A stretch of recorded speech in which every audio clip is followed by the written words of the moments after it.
આજ તો ભાઈ હવારમાં કડકડતી ઠંડીમાં બાબા રામદેવનું બ્રશ લીધું ને 100 લીટરનો લીધો બવણો ને પછી ઉપડી ગયો 1 લીટર ગધેડીનું દૂધ લેવા.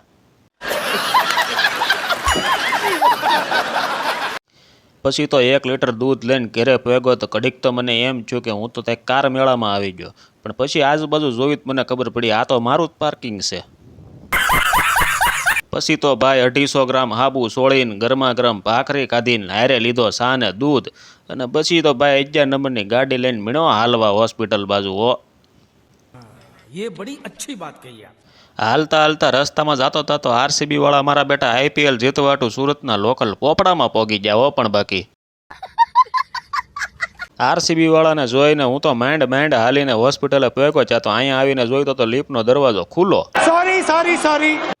પછી તો ભાઈ લોખંડનું હેલ્મેટ પહેરીને માંગી ગાડી લઈને હોસ્પિટલનું થોડુંક કામ પતાવવા હાલ્યો સુરત સિવિલ હોસ્પિટલ બાજુ. કામ પતાવીને હું તો મારા ચશ્મા રિપેર કરાવવા આવ્યો, ત્યાં તો અહીંયા મારી પહેલા લાઈનમાં બેસી ગયા રાજુ, ભીમો, કાળુન, બાલોન. પછી તો ગમે એમ કરીને બાંધીને ચશ્મા રિપેર કરાવી લીધા ને બી જાતો ઘર બાજુ, ત્યાં તો રેલગાડીએ મારો આખો રસ્તો રોકી લીધો. ઘર ભેગું થાને ભાઈ જોઈ લે, પણ એ ઘેરે મારા બેટાને રોટલા ને રોટલી ગળે ઉતરતા નથી ને અહીંયા મારો બેટો ખાટી મીઠી સોડા દાબી ગયો આખી.